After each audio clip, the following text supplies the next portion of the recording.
എല്ലാവർക്കും നമ്മുടെ പുതിയൊരു വീഡിയോയിലേക്ക് സ്വാഗതം. അപ്പോൾ നമ്മൾ ഇന്ന് നോക്കാൻ പോകുന്നത് EVS ആണ് കേട്ടോ. അപ്പൊ അതില് ചാപ്റ്റർ 1 എന്ന് പറയുന്നത് ഗ്രീൻ എർത്ത് എന്ന് പറയുന്ന ഒരു ചാപ്റ്റർ ആണ്. ഇതില് മെയിൻ ആയിട്ട് ഫോക്കസ് ചെയ്യുന്നത് പ്ലാന്റ്സിന്റെ പാർട്സ്, അതുപോലെ ഈ പ്ലാന്റ്സിനെ തന്നെ നമ്മൾ അതിന്റെ സ്റ്റെമ്മിന്റെ ബേസിൽ അല്ലെങ്കിൽ അതിന്റെ ലൈഫ് സ്പാനിന്റെ ഒക്കെ ബേസിൽ ഡിഫറൻഷിയേറ്റ് ചെയ്യുന്നുണ്ട്. അതൊക്കെ നമ്മൾ ഡീറ്റെയിൽ ആയിട്ട് പഠിക്കുന്നുണ്ട്. അതുപോലെ അതിനെ നമ്മൾ പല വിഭാഗമായിട്ട് തിരിക്കുന്നുണ്ട്. അപ്പൊ അതിന്റെ ഡീറ്റെയിൽസ് ആയിട്ട് നമുക്ക് നോക്കാം. അപ്പോൾ പേജ് നമ്പർ 8 നോക്കിക്കഴിഞ്ഞാൽ ഇമ്പോർട്ടൻസ് ആയിട്ടുള്ള ഭാഗങ്ങൾ മാത്രമേ ഞാൻ കവർ ചെയ്യുന്നുള്ളൂ.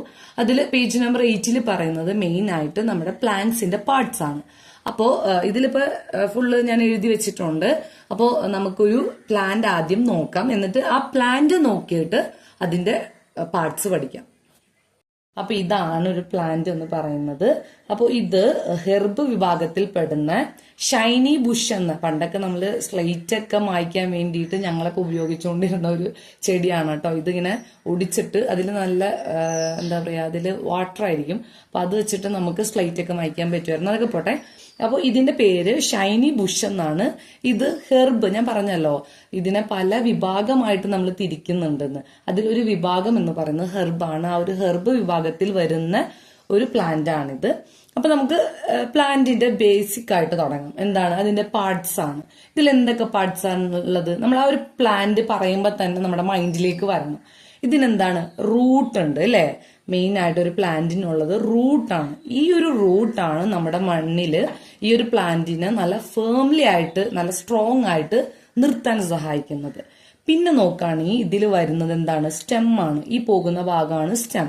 ഈ സ്റ്റെമ്മിന്റെ മെയിൻ ഫംഗ്ഷൻ എന്താ, ഈ മണ്ണിന്ന് നമ്മുടെ വാട്ടറും മിനറൽസും അബ്സോർബ് ചെയ്തിട്ട് അത് ഇതിന്റെ ഇലയ്ക്കും ഒക്കെ എത്തിച്ചു കൊടുക്കുക. വേരിൽ നിന്ന് ഇലയിലേക്ക് എത്തിച്ചു കൊടുക്കുക എന്നുള്ളതാണ് നമ്മുടെ സ്റ്റെമ്മിന്റെ മെയിൻ ഫംഗ്ഷൻ എന്ന് പറയുന്നത്. ഈ ഒരു ഭാഗമാണ് നമ്മുടെ ഈ ഒരു പ്ലാന്റിന്റെ മെയിൻ സപ്പോർട്ട്. പിന്നെ വരുന്നത് ലീഫാണ്. ലീഫ് എന്താണ്, ലീഫാണ് ഈ ഒരു പ്ലാന്റിന് വേണ്ടിയിട്ടുള്ള ഭക്ഷണം ഉണ്ടാക്കുന്നത്. നമ്മൾ ഫുഡ് കഴിക്കില്ലേ, നമുക്ക് ജീവിക്കാൻ ഭക്ഷണം വേണ്ടി, അതുപോലെ ഈ പ്ലാന്റ്സിനും ലൈഫ് ഉള്ളതാണ്, അവരും ജീവിക്കുന്നുണ്ട്. അപ്പൊ അവർക്ക് വേണ്ടിയിട്ടുള്ള ഫുഡ് പ്രിപ്പയർ ചെയ്യുന്നത് ഈ ഒരു ലീഫിൽ വെച്ചിട്ടാണ്. So it is known as the kitchen of the plant. Okay. പിന്നെ ഇതിലെന്തുണ്ടാകാം, ബഡ് ഉണ്ടാവും അല്ലെ. അതായത് ഒരു ഫ്ലവർ ഉണ്ടാവുന്നതിന് മുന്ന് വരുന്നൊരു ചെറിയ മുട്ടായിട്ട് നിൽക്കുക, അതിനെ നമ്മൾ ബഡ് എന്നാണ് പറയാ. അത് കഴിഞ്ഞ് ഫ്ലവർ വരും. ആ ഫ്ലവർ കഴിഞ്ഞിട്ട് പിന്നെ വരുന്നത് എന്താണ്, ഫ്രൂട്ട്സ് ആണ്. അപ്പൊ ഇത്രയാണ് പാർട്സ് എന്ന് പറയുന്നത്. അപ്പൊ ഇമ്പോർട്ടന്റ് ആയിട്ടുള്ളതാണ്, നിങ്ങൾ പഠിക്കണം. നമ്മൾ പറഞ്ഞത് എന്താണ്, പാർട്സ് ആണ്. അപ്പൊ ഇതിൽ ഞാൻ എല്ലാം അടയാളപ്പെടുത്തി വെച്ചിട്ടുണ്ട്. Root, stem, leaf, bud, flower, fruit. ഇതാണ് ഇതിന്റെ പാർട്സ് പറയുന്നത്. പിന്നെ ഇതിനെ നമ്മൾ ക്ലാസിഫൈ ചെയ്യുന്നുണ്ട്. എല്ലാ പ്ലാന്റ്സും ഒരുപോലെ അല്ല എന്ന് നമുക്കറിയാം അല്ലെ. അത് അതിന്റെ സൈസ് അടിസ്ഥാനത്തില്, കളർ അടിസ്ഥാനത്തില്, പിന്നെ അത് ഉണ്ടാവുന്ന ലൈഫ് സ്പാൻ എന്ന് പറഞ്ഞാൽ എത്ര നാൾ അത് നിലനിൽക്കും നമ്മുടെ ഈ ഒരു ഭൂമിയിൽ എന്നുള്ള അടിസ്ഥാനത്തില്, പിന്നെ ഈ ലീഫിന്റെ ഷേപ്പ് അടിസ്ഥാനത്തിലൊക്കെ നമ്മൾ ഇതിനെ ഡിഫറൻഷിയേറ്റ് ചെയ്യുന്നുണ്ട്. അതെന്തെല്ലാമാണെന്നാണ് ഇവിടെ ചോദിച്ചിരിക്കുന്നത്. അപ്പൊ ഞാൻ അവിടെ തന്നിട്ടുണ്ട്. എന്താണ്, സൈസ് അടിസ്ഥാനത്തില്, ടൈപ്പ് ഓഫ് സ്റ്റെം. ചില സ്റ്റെം വളരെ കട്ടി കുറഞ്ഞതായിരിക്കും, ചിലത് വളരെ കട്ടിയുള്ളതായിരിക്കും, ചിലതാണെങ്കിൽ ഭയങ്കര ഹെവി ആയിരിക്കും, ലാർജ് ആയിരിക്കും. ഇപ്പൊ ഇതൊക്കെ വളരെ തിന്നായിട്ടുള്ളതാണ്, കണ്ടോ, വളഞ്ഞു പോവുകയാണ്. പക്ഷെ നമ്മുടെ ഹിബിസ്കസിന്റെ ഒക്കെ നോക്കുകയാണെങ്കിൽ കുറച്ചുകൂടി കട്ടിയുണ്ട്. അതേസമയം ഒരു മാംഗോയുടെയോ അല്ലെങ്കിൽ എന്താ പറയാ ഒരു ആപ്പിളിന്റെ ഒക്കെ മരം നോക്കുകയാണെങ്കിൽ അതിനൊക്കെ കുറച്ച് കട്ടിയുണ്ടാവും. അപ്പൊ അതിനെ നമ്മൾ സ്റ്റെം അടിസ്ഥാനത്തിൽ ഡിഫറൻഷിയേറ്റ് ചെയ്യുന്നുണ്ട് അല്ലെങ്കിൽ ക്ലാസിഫൈ ചെയ്യുന്നുണ്ട്. ലൈഫ് സ്പാൻ, എത്ര നാൾ നിലനിൽക്കും എന്നുള്ള അടിസ്ഥാനത്തിൽ. ഇപ്പൊ ഞാൻ കാണിച്ച ഈ ഒരു ചെടിയൊക്കെ വളരെ കുറച്ച് മാസങ്ങൾ മാത്രം നിൽക്കുന്ന ചെടിയാണ് നമ്മുടെ ഷൈനി ബുഷ്. അതുപോലെ ഹിബിസ്കസ് ഒക്കെ എടുത്താൽ വളരെ കുറച്ച് വർഷങ്ങൾ. അതേസമയം ട്രീ ഒക്കെ എടുക്കുമ്പോൾ ചില ട്രീകളൊക്കെ 250 വർഷം നിന്ന് മരങ്ങളൊക്കെ ഉണ്ട്, മാവൊക്കെ അങ്ങനത്തെ ഉള്ളതുണ്ട്. അപ്പൊ ലൈഫ് സ്പാനിന്റെ അടിസ്ഥാനത്തിൽ നമ്മൾ അതിനെ ക്ലാസിഫൈ ചെയ്യുന്നുണ്ട്. പിന്നെ ഷേപ്പ് ഓഫ് ലീവ്സ്, നമുക്കറിയാം എല്ലാ ചെടികളുടെയും ഇലകൾ ഒരുപോലെയാണോ, അല്ല. മാവിന്റെ പോലെയല്ല പ്ലാവിന്റെ, അതുപോലെയല്ല വാഴയുടെ. അപ്പൊ അതുപോലെയൊക്കെ നമ്മൾ ക്ലാസിഫൈ ചെയ്യുന്നുണ്ട്. പിന്നെ കളർ അടിസ്ഥാനത്തിൽ എല്ലാ ചെടികൾക്കും ഒരേ കളറല്ല. ചിലത് ഇപ്പൊ നമ്മൾ വേറെ രാജ്യങ്ങളൊക്കെ നോക്കുമ്പോൾ യെല്ലോ, ഓറഞ്ച് ഒക്കെ ആയിട്ടുള്ള ചെടികൾ നമ്മൾ കാണലുണ്ട് അല്ലെ. അപ്പോൾ അതിന്റെ ലീഫിന്റെ കളർ ഒക്കെ അടിസ്ഥാനത്തിൽ നമ്മൾ ഇതിനെ ക്ലാസിഫൈ ചെയ്യുന്നുണ്ട്. പിന്നെ അടുത്ത പേജ് നമ്പർ 9 നോക്കുകയാണെങ്കിൽ ഇതിൽ കുറച്ച് പിക്ചേഴ്സ് ഒക്കെ തന്നിട്ടുണ്ട്. അപ്പൊ അത് ഏതാണെന്നാണ് ആദ്യം ചോദിച്ചിരിക്കുന്നത്. അപ്പൊ അതിൽ ആദ്യം കാണുന്നത് ചെത്തിയാണ്. അതിനെ നമ്മൾ ഇംഗ്ലീഷിൽ പറയുന്നത് ഇക്സോറ എന്നാണ്. പിന്നെ നോക്കിയേ, ഷൂ ഫ്ലവർ ഉണ്ട്. നിങ്ങൾ ടെക്സ്റ്റിൽ നോക്കിയാൽ മതി, ഇതിൽ ക്ലിയർ ആവുന്നില്ലെങ്കിൽ. ഷൂ ഫ്ലവർ അഥവാ ഹിബിസ്കസ് ഉണ്ട്. സ്പിനറ്റ്സ് ആണ് പിന്നീട്. പിന്നെ ബനിയൻ ട്രീ വരുന്നുണ്ട്. Touch me not, mango tree, rose, coconut tree and paddy. ഈ പാഡിയൊക്കെ വളരെ കട്ടി കുറഞ്ഞതാണ്. അപ്പൊ അതൊക്കെ നമ്മുടെ ഹെർബ് വിഭാഗത്തിലാണ് വരുന്നത്. അത് കഴിഞ്ഞ് കുറെ ചോദ്യങ്ങൾ താഴെ തന്നിട്ടുണ്ട്. അപ്പൊ ഇതിൽ കാണുന്ന ഈ ഒരു പ്ലാന്റ്സിന്റെ ഒക്കെ എന്താണ് പേരാണ് ചോദിച്ചിരിക്കുന്നത്. അത് നമുക്കിപ്പോ ഞാൻ പറഞ്ഞു തന്നല്ലോ. അടുത്തത് അതിന്റെ ഫീച്ചേഴ്സ് ഓഫ് ദ സ്റ്റെമ്മിന്റെ ഫീച്ചേഴ്സ് ആണ് ചോദിച്ചിരിക്കുന്നത്. അത് നമുക്ക് പറയാം. Some stems are very soft. വളരെ ചില സ്റ്റെമ്മുകൾ വളരെ സോഫ്റ്റ് ആയിരിക്കും. പാലുവേര, അതുപോലെ സ്പിനച്ച്, ഇപ്പൊ ഞാൻ കാണിച്ച ഷൈനി ബുഷ്, ഈ വിഭാഗമൊക്കെ അതിന്റെ സ്റ്റെമ്മൊക്കെ വളരെ കട്ടി കുറഞ്ഞതാണ്. Some stems are very hard. ഇപ്പോൾ ഹിബിസ്കസിന്റെ ഒക്കെ സ്റ്റെം എടുത്തു കഴിഞ്ഞാൽ വളരെ ഹാർഡാണ്. ട്രീയുടെ എടുത്തു കഴിഞ്ഞാൽ കുറച്ചുകൂടി ഹാർഡാണ്. അപ്പോൾ അതെങ്ങനെയാണ് ഫീച്ചേഴ്സ് പറയുന്നത്? അപ്പൊ some stems are soft and some stems are hard. അപ്പൊ പിന്നെ ചോദിച്ചേക്കുന്ന ക്വസ്റ്റ്യൻ എന്താ? What are the differences in their size?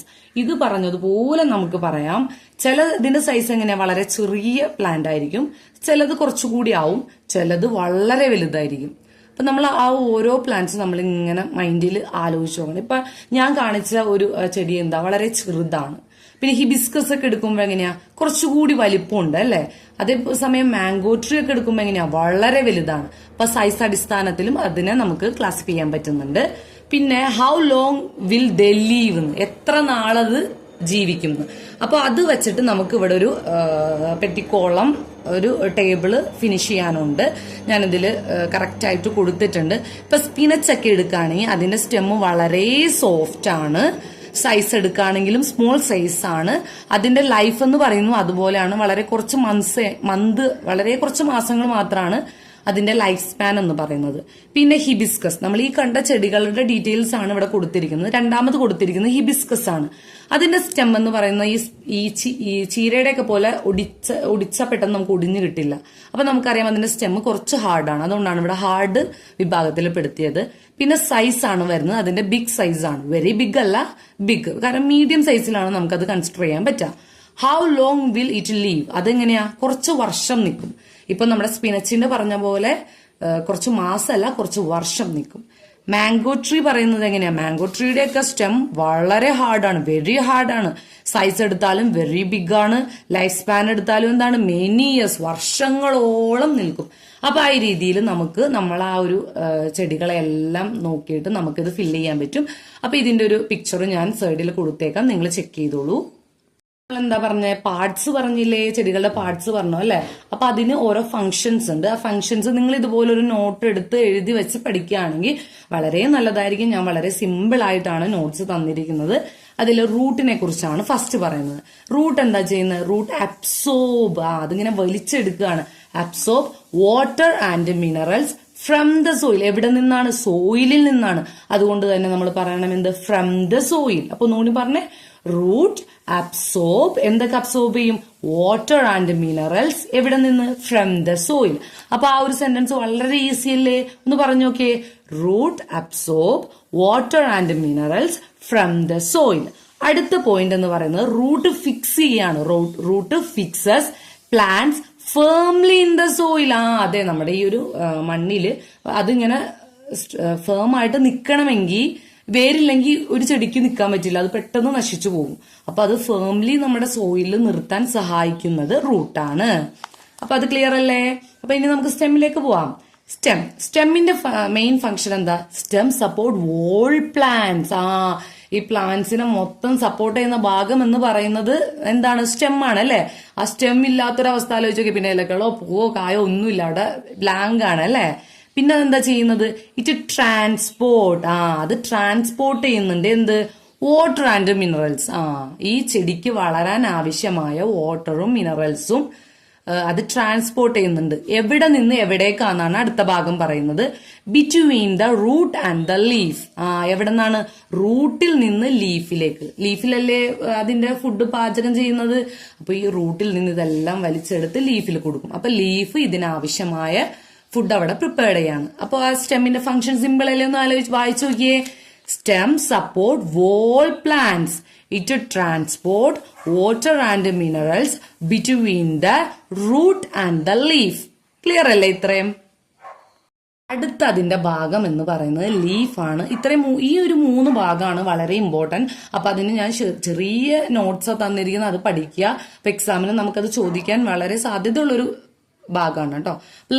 Leaf എന്താ ചെയ്യുന്നത്? ഞാൻ നേരത്തെ പറഞ്ഞിരുന്നു, ഈ പ്ലാന്റ്സിന് വേണ്ടിയിട്ടുള്ള ഫുഡ് പ്രിപ്പയർ ചെയ്യുന്ന ഭാഗമാണ് ലീഫ്. അപ്പൊ leaf prepare food for the പ്ലാന്റിന് വേണ്ടിയിട്ട് എന്ത് പ്രിപ്പയർ ചെയ്യും? ഫുഡ് പ്രിപ്പയർ ചെയ്യും. Known as the kitchen of the plant. അത് ഞാൻ നേരത്തെ പറഞ്ഞതല്ലേ. അതുകൊണ്ട് തന്നെ ഇപ്പൊ നമ്മളുടെ കിച്ചൺ എന്ന് പറയും പോലെ പ്ലാന്റ്സിന്റെ കിച്ചൺ എന്ന് പറയുന്നത് ലീഫാണ്. അതുകൊണ്ട് തന്നെ known as the kitchen of the plant. ഇത്രയും ക്ലിയർ അല്ലേ? നമ്പർ 10 എടുക്കുകയാണെങ്കിൽ അതിൽ കുറച്ച് ഞാൻ പറഞ്ഞ ക്ലാസിഫിക്കേഷൻ വന്നിട്ടുണ്ട്. ആദ്യം തന്നെ തന്നിരിക്കുന്നത് ചീരനെ നമ്മൾ എന്താ ഇംഗ്ലീഷിൽ പറയാ? സ്പിനച്ച്. യെസ്, സ്പിനച്ച് വരുന്നത് ഹെർബ് വിഭാഗത്തിലാണ്. ഇനി ക്ലാസിഫൈ ചെയ്യുന്നത് എന്താണെന്നാണ് പറയുന്നത്. ഹെർബ്, ഷ്രബ് ഉണ്ട്, ട്രീ ഉണ്ട്. അപ്പൊ ആ രീതിയിൽ ക്ലാസിഫൈ ചെയ്ത് അതിന്റെ മെയിൻ നമുക്കത് എങ്ങനെ തിരിച്ചറിയാം എന്നുള്ള ഒരു ക്ലാസിഫിക്കേഷനാണ് പറഞ്ഞു തരുന്നത്. ചീര എന്ന് പറയുന്നത്, അതായത് സ്പിനച്ച് എന്ന് പറയുന്നത് ഹെർബ് വിഭാഗത്തിൽ പെടുന്നതാണ്. അപ്പൊ നമുക്ക് ഹെർബിനെ എങ്ങനെ മനസ്സിലാക്കി എടുക്കാം എന്നാണ് പോയിന്റ് ബേസ് പറയുന്നത്. സ്റ്റെം സോഫ്റ്റ് ആയിരിക്കും. ഇപ്പൊ ഞാൻ കാണിച്ച ഷൈനി ബുഷ് പോലെ, സ്പിനച്ച് പോലെ, അല്ലെങ്കിൽ അളുവേര പോലെ വളരെ സോഫ്റ്റ് ആയിട്ടുള്ള സ്റ്റെം ആയിരിക്കും. അതെല്ലാം ഏത് വിഭാഗത്തിൽ വരും? ഈ ഹെർബ് വിഭാഗത്തിൽ വരും. അടുത്ത പോയിന്റ് എന്ന് പറയുന്നത് അതിന്റെ സൈസ് ആണ്. അതിന്റെ സൈസ് എങ്ങനെയാ? സ്മോൾ ഇൻ സൈസ്, വളരെ ചെറുതല്ലേ അല്ലെ? അങ്ങനെ ചെറുതായി വരുന്നതെല്ലാം ഹെർബ് വിഭാഗത്തിൽ വരുന്നതാണ്. പിന്നെ നോ ഡീപ്പ് റൂട്ട് അഥവാ ഷാലോ റൂട്ടാണ്. ഇതിന് ഒരുപാട് ആഴത്തിലേക്ക് ചീരയുടെ വേര് പോകില്ല. നിങ്ങളുടെ വീട്ടിൽ ചീരയൊക്കെ ഉണ്ടെങ്കിൽ, ചെറിയ തൈയൊക്കെ ഉണ്ടെങ്കിൽ ജസ്റ്റ് നിങ്ങളതൊന്ന് പറിച്ചു നോക്കുക. അപ്പൊ നിങ്ങൾക്ക് കാണാം അതിന്റെ വേരൊന്നും ഒരുപാട് ആഴത്തിലേക്ക് പോയിട്ടുണ്ടാവില്ല. അപ്പൊ മെയിൻ ഹെർബിന്റെ ഫീച്ചേഴ്സ് ആണ് പറയുന്നത്. Stem is soft, small in size, no deep root. അത്രയും ക്ലിയർ അല്ലേ? ഇനി ഹെർബ് കഴിഞ്ഞാൽ നമ്മൾ നേരെ പോകുന്നത് ഷ്രബിലേക്കാണ്. കാരണം അത് കഴിഞ്ഞിട്ട് നമുക്ക് ട്രീയിലേക്ക് പോവാം. ഷ്രബ് എന്ന് പറയുന്നത് നമ്മുടെ ഹിബിസ്കസ് ആലോചിച്ചാൽ മതി. നമ്മുടെ ചെത്തി, ചെമ്പരത്തി ആ വിഭാഗമൊക്കെ ഇതിലാ വരുന്നത്. പിന്നെ ഉണ്ടല്ലോ നമ്മള് വീട്ടിൽ കുടിക്കുന്ന ചായ ഇല്ലേ, തേയില, അതുപോലെ കോഫി ഉണ്ട്. ഇതിന്റെയൊക്കെ പ്ലാന്റ്സ് എല്ലാം നമ്മുടെ ഈ ഷ്രബ് വിഭാഗത്തിലാണ് വരുന്നത്. അപ്പൊ അതിന്റെ ഫീച്ചേഴ്സ് എന്താന്ന് നോക്കിയാലോ. ഇതിന്റെ സ്റ്റെം ഇപ്പൊ ഈ പറഞ്ഞ പോലെ ക്ലാസിഫൈ ചെയ്യാം. ഇതിന്റെ സ്റ്റെം എങ്ങനെയാ? കുറച്ച് ഹാർഡാണ്. സ്പിനച്ചിന്റെ വന്നപ്പോ എങ്ങനെയായിരുന്നു? സോഫ്റ്റ് ആയിരുന്നു. അതേസമയം ഷ്രബിന്റെ വരുമ്പോ എങ്ങനെയാ? കുറച്ച് ഹാർഡാണ്. അപ്പൊ അതുകൊണ്ട് എന്താ പറഞ്ഞ ഹാർഡ് സ്റ്റെം. സൈസ് പറയുകയാണെങ്കിൽ ബിഗ് സൈസ് പ്ലാന്റ് ആണ്. ഒരുപാട് വലുതായില്ലെങ്കിലും അത്യാവശ്യം വലിപ്പം വെക്കുന്നുണ്ട്. അതുകൊണ്ട് തന്നെ ബിഗ് സൈസ് പ്ലാന്റ് ആണ്. Few years life span. അതിന്റെ ലൈഫ് സ്പാൻ എന്ന് പറയുന്നത് കുറച്ച് വർഷങ്ങൾ നിൽക്കും. ഇപ്പൊ ചീരയൊക്കെ കുറച്ച് മാസങ്ങളാ നിൽക്കുക. അതുപോലെ നമ്മുടെ തുമ്പ, ഇതൊക്കെ വളരെ കുറച്ച് മാസങ്ങൾ മാത്രമേ ഇത് നിലനിൽക്കുള്ളൂ. അതുകൊണ്ടാണ് അതിനെ ഹെർബ് വിഭാഗത്തിലേക്ക് നമ്മൾ ക്ലാസിഫൈ ചെയ്ത് മാറ്റിയത്. ഷ്രബ് എന്ന് പറയുന്നത് കുറച്ച് വർഷങ്ങളോളം നിലനിൽക്കും. ഇത്രയും ക്ലിയർ അല്ലേ? ഇനി അടുത്തത് പറയുന്നത് ട്രീസ് ആണ്. ട്രീസ് എങ്ങനെയാ നമുക്ക് മൈൻഡിൽ ആലോചിക്കാം? നമ്മുടെ വീട്ടിലൊക്കെ ട്രീസ് ഉള്ളതാണ് അല്ലെ? അതിന്റെ ഫീച്ചേഴ്സ് എങ്ങനെയാ? വെരി ഹാർഡാണ്. അതിന്റെ സ്റ്റെം എന്ന് പറയുന്നത് വളരെ ഹാർഡാണ്. അതിന്റെ സൈസ് എടുത്താലും എങ്ങനെയാ? Very big in size. ഷ്രബിന്റെ ബിഗ് സൈസ് ആണെങ്കിൽ ട്രീയുടെ പറയുമ്പോൾ വെരി ബിഗ് സൈസ് ആണ്. പിന്നെ ലൈഫ് സ്പാൻ പറയുമ്പോൾ എങ്ങനെയാ? ലോങ് ലൈഫ് സ്പാൻ ആണ്. അതായത് ചില മരങ്ങൾ ഞാൻ നേരത്തെ പറഞ്ഞതുപോലെ 250 ഇയേഴ്സോളം അല്ലെങ്കിൽ 1000 ഇയേഴ്സോളം ഉള്ള കാതലുള്ള മരങ്ങളുണ്ട്. അപ്പൊ അതുകൊണ്ട് തന്നെ ട്രീസ് പറയുമ്പോൾ ലോങ് ലൈഫ് സ്പാൻ ആണ്. ഇത്രയും ക്ലിയർ അല്ലേ? അപ്പൊ ഞാൻ ഇതിനെ ക്ലാസിഫൈ ചെയ്ത് ഒരു ടേബിൾ ആക്കി നിങ്ങൾക്ക് പഠിക്കാൻ എളുപ്പത്തിന് കൊടുത്തേക്കാം. അത് നോക്കി ക്ലിയർ ആക്കി തറവാക്കി ഇത്രയും പഠിക്കുക. അപ്പോൾ ഇന്നത്തെ വീഡിയോ ഇത്രയേ ഉള്ളൂ. വീഡിയോ ഇഷ്ടപ്പെട്ടിട്ടുണ്ടെങ്കിൽ ലൈക്ക് ചെയ്യുക, സപ്പോർട്ട് ചെയ്യുക. ഇതുപോലെ ക്ലിയർ ആയിട്ടുള്ള അടുത്ത ഭാഗമായിട്ട് ഞാൻ എത്തുന്നതായിരിക്കും. അതുവരേക്കും ബൈ.